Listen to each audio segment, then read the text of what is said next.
Padre, may problema kasi ako eh. Gusto ko na maging mayapa at tahimik ang buhay ko. Ayoko na maranasan ang kalupitan ng mga Kastila. Miguel, alam ko na.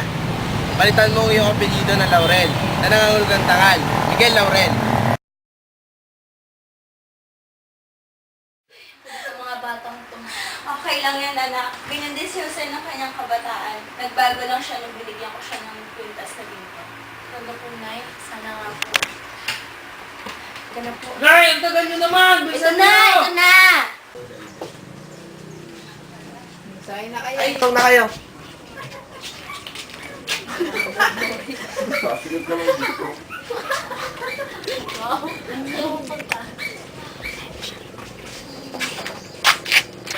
Ikaw, Jose, naku, may pinagmanahan pala yung mga anak mo. Sino ba dyan?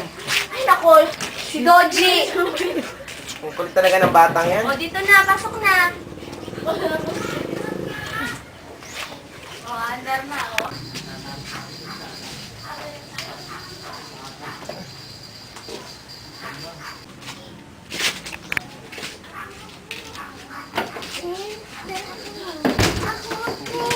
Ang hirap ng ano.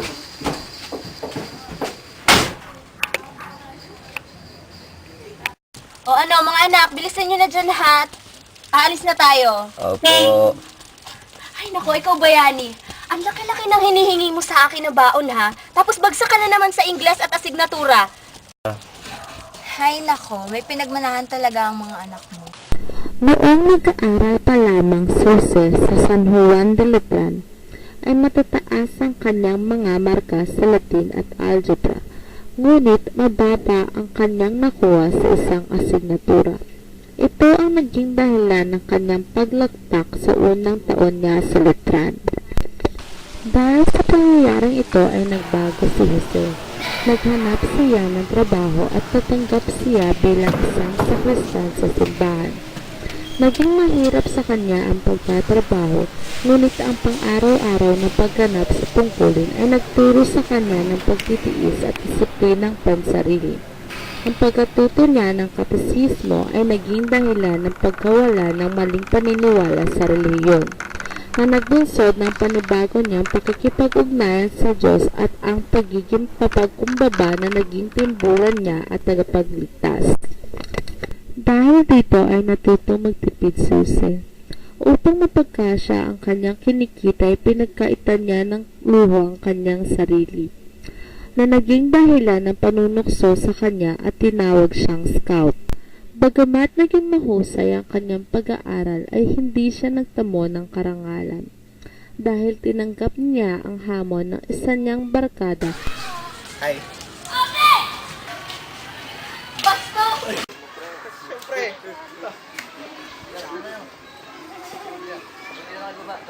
Ay, kala ko di mo gagawa.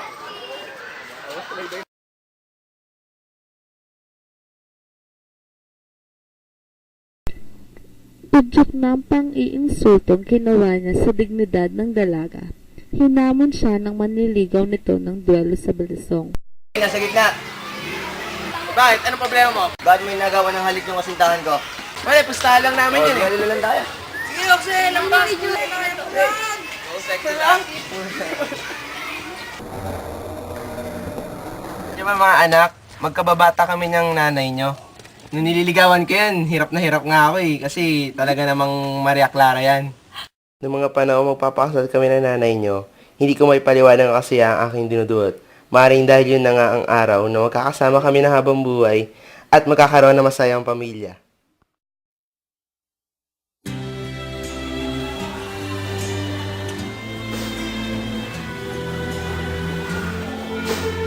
Alam mo ba na maging kabiyak ng iyong puso si Patricia? Ikaw, Pater, natanong mo ba, Jose, na maging kabiyak ng iyong puso? When we first met, I got so nervous I couldn't speak. In that very moment, I found the one. Ay nako, alam niyo ba, nakulong pa yung tatay niyo pagkatapos naming ikasal. Panakaw-nakaw kasi ng halik. Ayaw kasi makontento sa akin.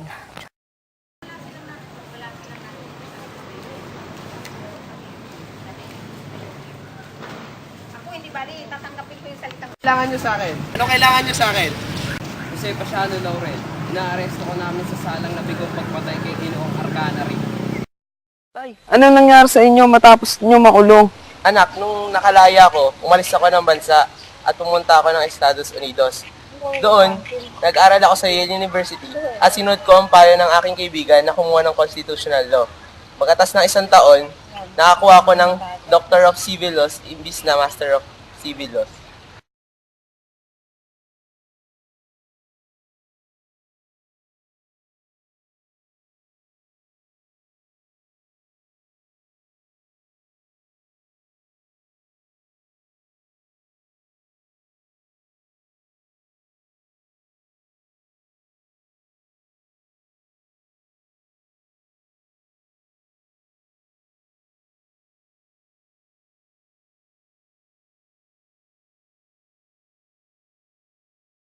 Pasensya, mag-isip-isip ko na kailangan ako ng taong bayan.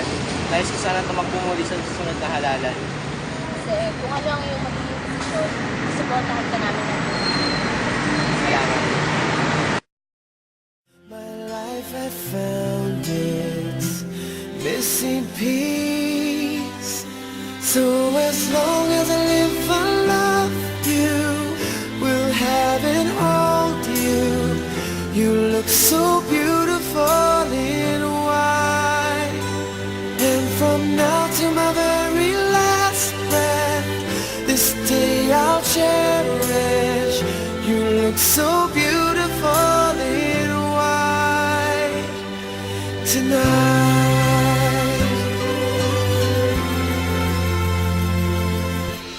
What we have is timeless. My love is endless. And with this ring I say to the world, you're my every reason.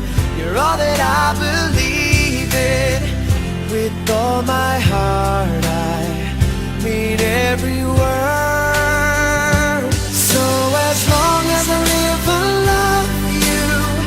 Will have and hold you. You look so beautiful in white. And from now to my very last breath, this day I'll Di ba pagkababata kami ng di ba mga anak? Alam niyo ba mga anak, magkababata kami ng mga nanay niyo. You look so beautiful in